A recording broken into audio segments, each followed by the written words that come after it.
Welcome back to the channel. We're out here in the middle of BFE on this creek that's slowly drying up, and I have 1 hour to catch a carp or a catfish on carp gear using pack bait.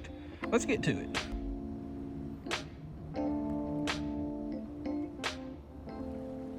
Alright, I went ahead and put this rod out, and it's already getting kind of messed with a little bit because there's bubble trails all down there and some up here. So there's a good thing.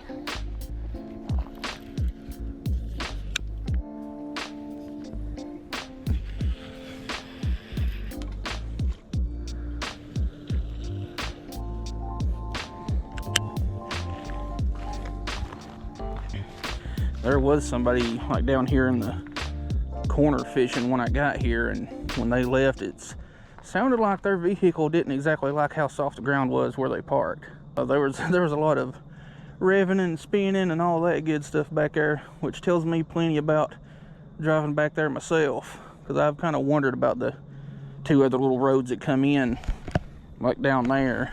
But I've got better tread. It's just that I'm not going to risk getting stuck unless I absolutely have to. And in this case, I don't have to. We just got a good nibble on this one here. This one here on the left, that is. All right, hey, look at the gut on that channel cat. Now, where's my, there they are.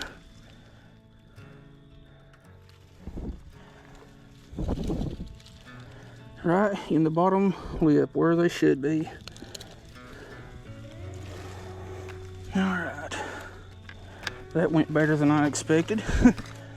We're gonna try to get a weight on this channel cat because it ain't my PB, but it's one of the bigger ones I've caught recently.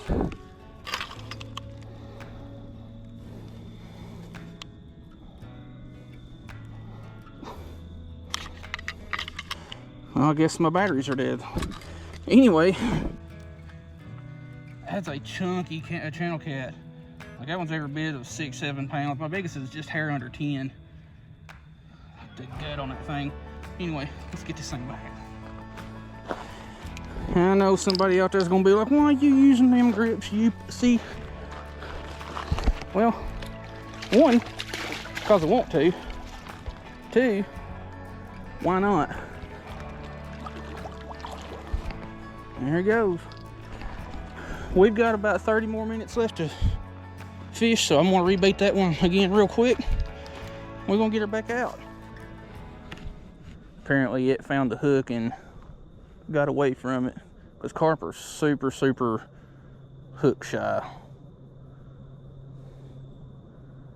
But then again, it could have just been nibbling on that that method feeder. A lot of times they will do that, and it'll just kind of look like something's biting at your hook bait. Then a lot of times it could just be a fish swimming into your line, which if they're feeding as hard as they are, that's something pretty common, is fish to swim into your line. And I can tell that they're still kind of messing around with where this one is, because there's a little twitches in my line, kind of like that one there. If nothing happens in the next probably 10 minutes or so, we'll probably just pull it in, repack them, and put them back out. Well, I guess it's about time to check them. See what we got as far as bait left on our method feeders.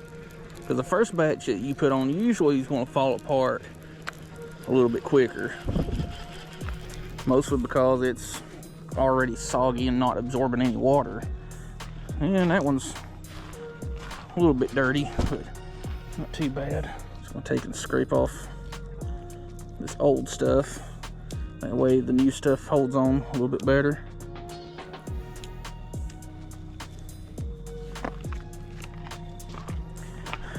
Alright, this second batch is dried and absorbed a little bit more of that water. So it's definitely not sticking to my hands as much. So it should break down a little slower. And I may have just casted that right on top of where one was, because there's a bubble trail right next to it.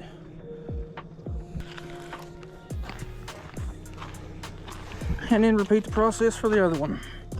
I know I said in a previous video that I don't bother with putting the hook bait in with the or poking it down into the message feeder when I put the bait on there.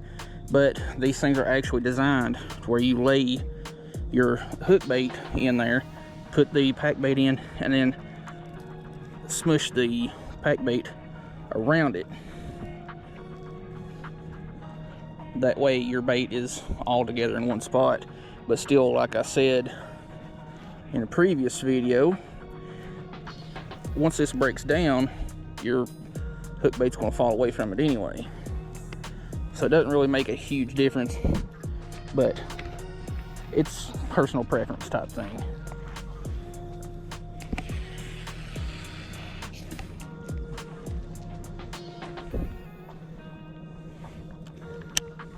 And if you're wondering about these rod holders, these are Whisker Seeker rod holders. They're 1/4 inch steel and have a little foot plate there to where you can smash them down into the ground.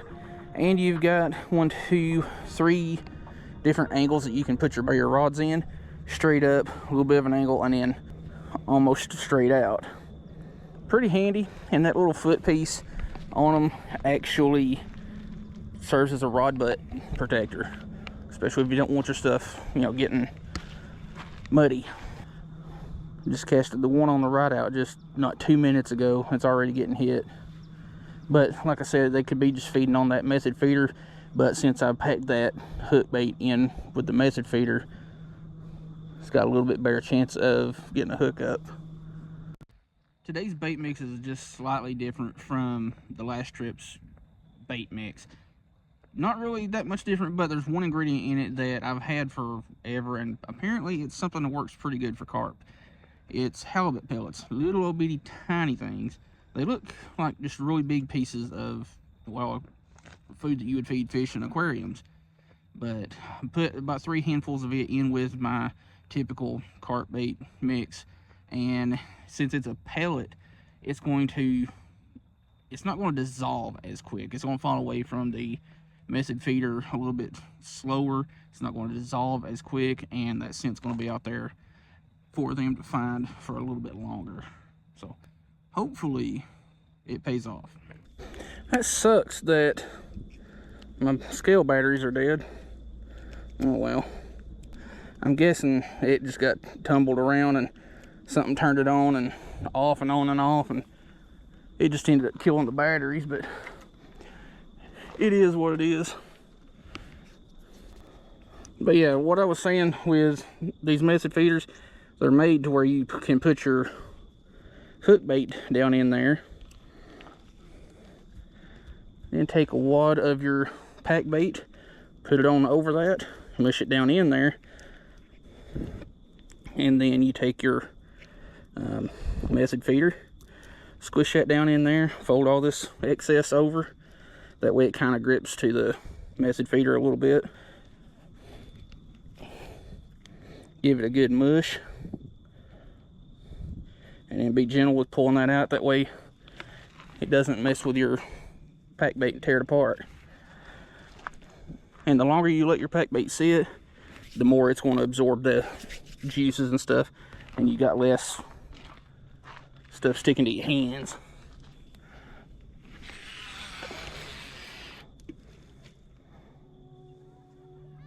You know, out of all the little fishing kits and stuff that I've got, my carp fishing kit is probably the smallest out of all of them. Like, this is a Plano, I think, stowaway 3500, 3400, something like that. And I'll show you real quick what all I've got in it. It's not a lot of stuff. As far as the terminal gear, you don't need a lot for carp fishing if you want to, you know, do it properly instead of just hooking some corn. No such thing as trash fish, only trash people. And I get all my stuff from bigcarptackle.com, but this is what I got. I got to get some more fake corn. I've got some other plastic ones, and occasionally some beads. And I've got some J hooks, Kell hooks, really small ones. Let's see if we can get some out of here. Like super small ones. That's actually like a size 1 wacky hook for bass, and then some like 1/0 circle hooks. And these are my method feeders. It's a 20 gram. I've got some 15, 24s, 20s, and 30 gram ones, along with a bait needle. And 24 gram is just a hair under 1 ounce for those of y'all wondering. So all of my stuff is about 3/4 ounce to 1.25 ounces, something like that.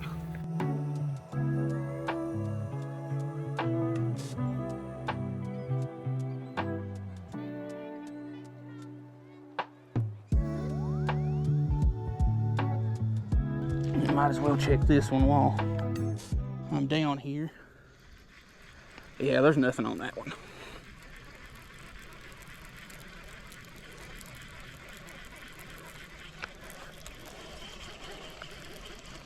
Nothing at all on that one. Like, that one's pretty much picked clean. I'm not even gonna bother trying to pick that one out. I may have already said it, but we're only gonna give it about 30 more minutes because it's already getting pretty late. So I think we succeeded in our little challenge. I may come back up here tomorrow and try it again. Hey, we got some action on here. Something nibbling on our stuff. See that right there? That's what I'm talking about with bubble trails. That tells me that they're right there feeding. They're right there feeding. And all of that, like right here, is where they're feeding. I dare it to come back. I've noticed with the carp and the catfish, like, I've been tight lining. If I leave them tight and the line keeps going slack and slack and slack, there's a better chance that they have found that bait. And this one got tight and went slack once.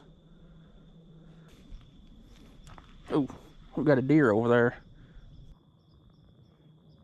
Yeah, we got a deer over there on that point. It's definitely a buck, but I can't tell exactly what it's got. I mean, you can kind of sort of see its horns. Oh, that's a good buck. He just turned to the side and I could see a side shot of his horn. That's a good buck.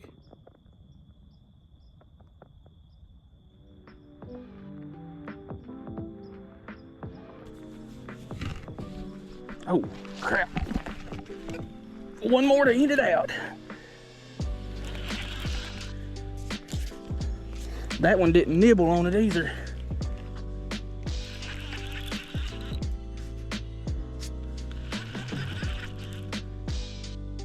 This one ain't real big, but I need you to stay out of that other line.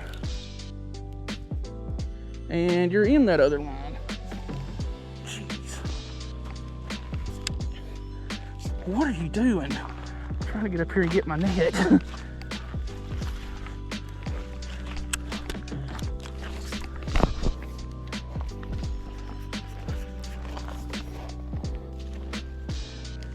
I need to just bring my other rod holder down here to stick it in the ground to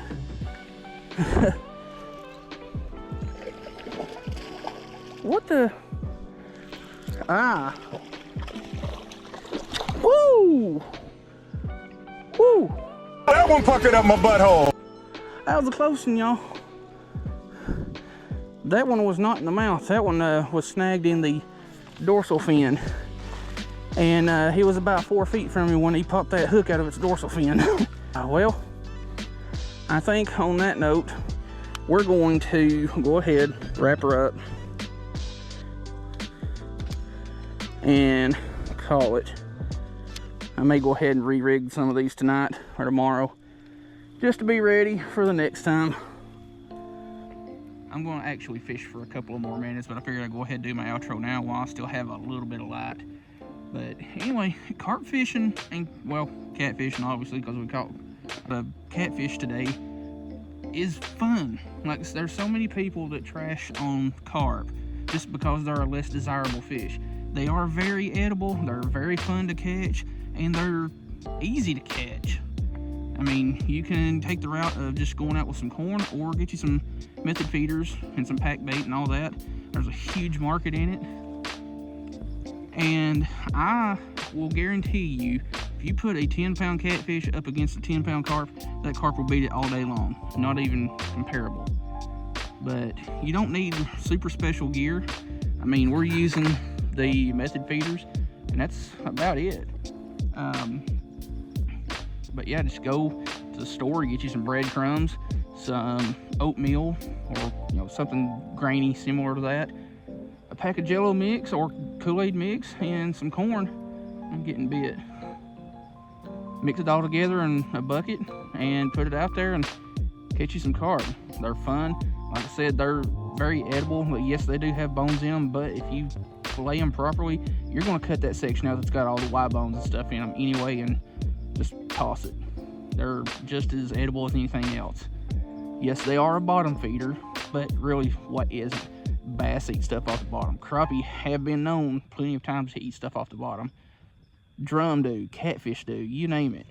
As far as rods go, don't need super special gear. Like, these rods I'm using here are just 7-foot medium ugly stick bass rods, and the reels are just some Avi Garcia's Black Maxes and some 15-pound line. Don't need specialty gear, but you know, it helps. Anyway, hope you like this real short video. Didn't have a whole heck of a lot going on, mostly just talking and catching the one fish. So we'll see you in the next video.